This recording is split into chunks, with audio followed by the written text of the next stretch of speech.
Hello students, welcome to our channel Steps in Biology. Today we are starting with a new topic of 11th standard, that is the living world. In this video we will be discussing about the characteristics of living organisms. This video will be shooted in two parts. In the first part we will discuss a few characteristics and the remaining in the next video. Now living organisms as well as non-living organisms, they have a specific size, shape and structure.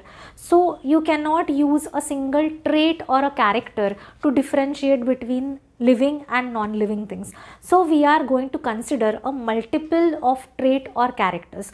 तो वो characters क्या है जो living और non living organisms को differentiate करते हैं, वो हम आज इस वीडियो में देखेंगे.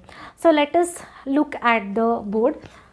कैरेक्टरिस्टिक्स ऑफ लिविंग ऑर्गेनिजम्स, तो कौन से कैरेक्टर्स है. First is the cellular structure, that is the particular structure of the cell.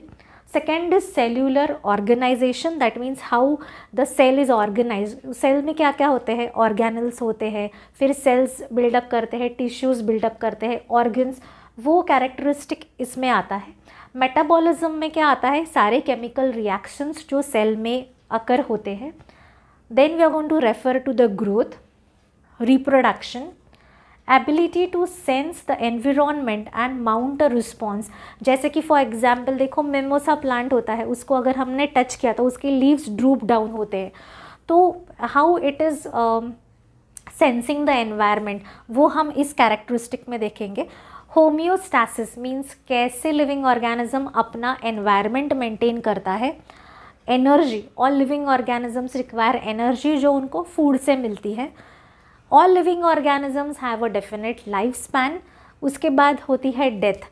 और कुछ प्रॉपर्टीज़ ये भी है कि सेल्फ रेप्लिकेशन, जैसे कि सेल्स होते हैं वो खुद अपने आप को डबल करते हैं, डीएनए रेप्लिकेशन वगैरह होता है. ये सेल्फ रेप्लिकेटिंग प्रॉपर्टी भी लिविंग ऑर्गेनिजम्स में होती है. तो let us start one by one with all this characteristics. हम लोग स्टार्ट करेंगे सेल्यूलर स्ट्रक्चर से.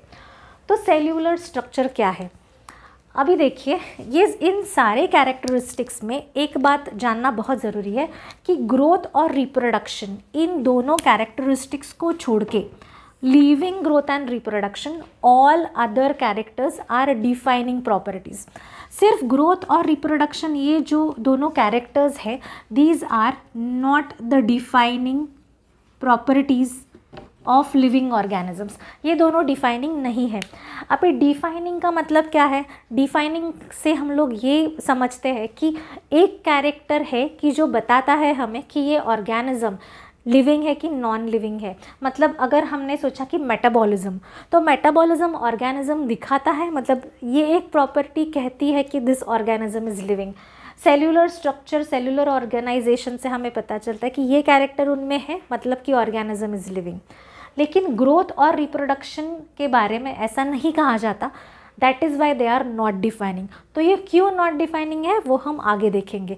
बस आपको ये याद रखना है कि ग्रोथ और रिप्रोडक्शन को छोड़ के बाकी सारे कैरेक्टर्स क्या है, डिफाइनिंग कैरेक्टर्स है.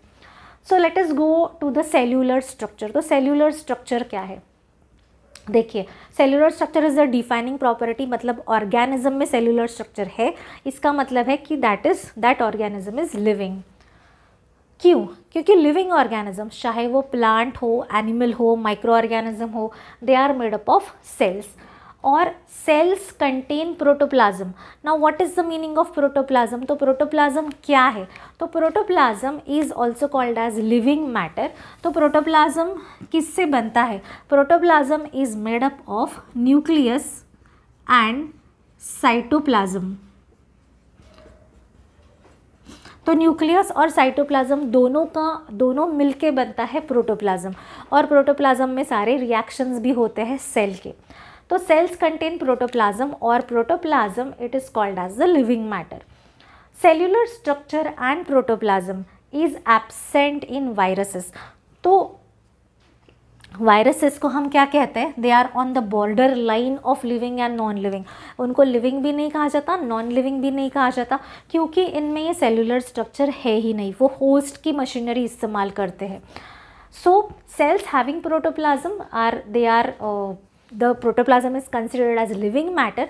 हम लोग प्रोटोप्लाज्म का कॉम्पोजिशन जानते हैं, we know the composition of protoplasm. तो इसका जो कॉम्पोजिशन है, composition of this protoplasm is known। लेकिन प्रोटोप्लाज्म हम लोग तैयार नहीं कर सकते क्योंकि हमें मॉलिक्यूलर अरेंजमेंट कैसे होते हैं, बायोमॉलिक्यूल्स कैसे ऑर्गेनाइज करते हैं वो पता नहीं है। So we can not make the protoplasm but we are aware of the composition of protoplasm. तो ये था सेल्यूलर स्ट्रक्चर के बारे में। अभी सेल्यूलर स्ट्रक्चर के बेसिस के ऊपर अपना नेक्स्ट क्राइटेरिया क्या आता है, कैरेक्टरिस्टिक क्या आता है लिविंग ऑर्गेनिज्म का, तो वो है सेल्यूलर ऑर्गेनाइजेशन। देखते हैं सेल्यूलर ऑर्गेनाइजेशन को भी हम लोग डिफाइनिंग प्रॉपर्टी कहते हैं क्योंकि इस प्रॉपर्टी से पता चलता है कि ऑर्गेनिज्म लिविंग है कि नहीं है। So it is a defining property. अभी देखिए living beings, plants, animals, micro organisms, they show multiple level organization. इसका मतलब क्या है, देखिए इसका मतलब ये है कि मॉलिक्यूलर कंपोनेंट्स यानी जो बायोमॉलिक्यूल्स होते हैं ना, प्रोटीन्स, न्यूक्लिक एसिड्स, कार्बोहाइड्रेट्स, वो सब इंटरैक्ट करते हैं और उन इस इंटरैक्शन से एक सेल्यूलर ऑर्गेनल तैयार होता है। जैसे कि माइटोकॉन्ड्रिया है, फिर सेल मेम्ब्रेन है, न्यूक्लियस है, वो इन इंटरैक्शन से तैयार होता है। जो प्रॉपर्टी एक सेल्यूलर ऑर्गेनल में दिखती है वो प्रॉपर्टी मॉलिक्यूलर कंपोनेंट्स में नहीं दिखती। सेल्यूलर ऑर्गेनल से बनता है सेल्स, क्योंकि सेल में ये सारे ऑर्गेनल्स प्रेजेंट होते हैं। जो प्रॉपर्टी एक सेल में दिखती है वो प्रॉपर्टी सेल्यूलर ऑर्गेनल्स में नहीं दिखती। Cells make up the tissues, tissues make up the organ make up the organ system and organ system makes up the body। so जो अपनी समझिए डाइजेस्टिव सिस्टम है, तो डाइजेस्टिव सिस्टम का एक इंटरैक्शन है, तो वो इंटरैक्शन सिर्फ एक ऑर्गन में होगा क्या, तो नहीं होगा। So there is a multiple level organization और ये सारे ऑर्गेनाइजेशन मिला के ही अपनी बॉडी एक बनती है। So this is very important that living organisms have a cellular organization. ठीक है, फिर नेक्स्ट प्रॉपर्टी जिसके बारे में हम बात करने वाले हैं दैट इज मेटाबॉलिज्म। तो अभी मेटाबॉलिज्म क्या है? मेटाबॉलिज्म यानी sum total of all the chemical reactions occurring in the cell.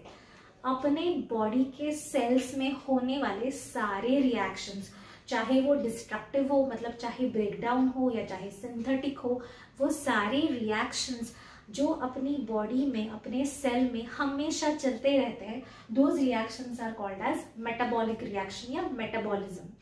तो हम इसको डिफाइनिंग कहेंगे क्या, तो यस, क्योंकि ये सारे रिएक्शन सिर्फ एक जिंदा सेल में या जिंदा बॉडी में ही हो सकते हैं। तो अपने जो कोई भी एक्टिविटीज हो, कुछ भी एक्टिविटीज हम करें, वो सारे एक्टिविटीज किसकी वजह से होता है? So they are only because of the metabolic reactions. चाहे आप खाना खाते हो, डाइजेशन होता है, रेस्पिरेशन होता है, तो इनमें बहुत सारे रिएक्शंस इन्वॉल्व है। दीज रिएक्शंस, इन रिएक्शंस को हम लोग लिविंग रिएक्शंस भी कहते हैं या फिर हम इनको बायोलॉजिकल रिएक्शंस भी कह सकते हैं। अभी मेटाबॉलिज्म के हम लोग कुछ टाइप्स देखने वाले हैं। तो मेटाबॉलिज्म के कौन से दो टाइप्स हैं? एनाबॉलिज्म मतलब कि बिल्डिंग अप ऑफ रिएक्शंस। तो जो रिएक्शंस में कुछ बनाने का प्रोसेस है, फॉर एग्जाम्पल फोटोसिंथेसिस। देखिए फोटोसिंथेसिस इस रिएक्शन में सेल्स, प्लांट्स क्या बनाते हैं? Plants are preparing glucose from carbon dioxide and water. Carbon dioxide और वाटर इस्तेमाल करके प्लांट्स क्या बनाते हैं? प्लांट्स बनाते हैं ग्लूकोज। तो दिस रिएक्शन इज फोटोसिंथेसिस। तो बनाने की प्रोसेस है, it is making something. Catabolism, breakdown reactions, for example respiration, जिसमें अपनी जो ग्लूकोज की एनर्जी है वो ग्लूकोज एनर्जी इस्तेमाल होके, यूज होके हमें एनर्जी मिलती है, ग्लूकोज की स्टोर्ड एनर्जी रिलीज होती है। So this is breakdown reaction. तो रेस्पिरेशन से अपनी बॉडी को क्या मिलती है? एनर्जी मिलती है, we get energy. Then we also through respiration carbon dioxide and water are produced from glucose. यहाँ पे ग्लूकोज बन रहा है, यहाँ पे ग्लूकोज ब्रेक डाउन हो रहा है। So building up, anabolism, break down, catabolism. No living objects show metabolism, तो कोई भी नॉन लिविंग ऑब्जेक्ट कभी भी मेटाबॉलिज्म नहीं दिखाता। अभी हमने बात की थी यहाँ पे मेटाबॉलिक रिएक्शंस की, तो क्या हम कह सकते हैं कि मेटाबॉलिक रिएक्शंस सेल के बाहर भी होते हैं? तो yes, metabolic reactions can also occur outside the cell and these reactions are called as in vitro reactions. in vitro का मतलब है कि in the test tube, बाहर, सेल के बाहर होने वाले रिएक्शंस जिसमें सेल का इस्तेमाल नहीं होता लेकिन सेल्स के अंदर के एंजाइम्स ये रिएक्शंस कैरी आउट करते हैं, इसीलिए हम इन रिएक्शंस को लिविंग या बायोलॉजिकल रिएक्शंस कहते हैं। So metabolic reactions can be carried out outside the cell. तो कुछ भी अगर हमें कोई प्रोडक्ट बनाना हो तो ज़रूरी नहीं है कि पूरा का पूरा सेल हम लोग यूज़ करें, सेल से एंजाइम्स चुन चुन के निकाल के वो रिएक्शन हम लोग सेल के बाहर टेस्ट ट्यूब में भी कर सकते हैं। उन रिएक्शंस को हम मेटाबॉलिक रिएक्शंस कहते हैं। That is why metabolism is very important and it is called as a defining feature.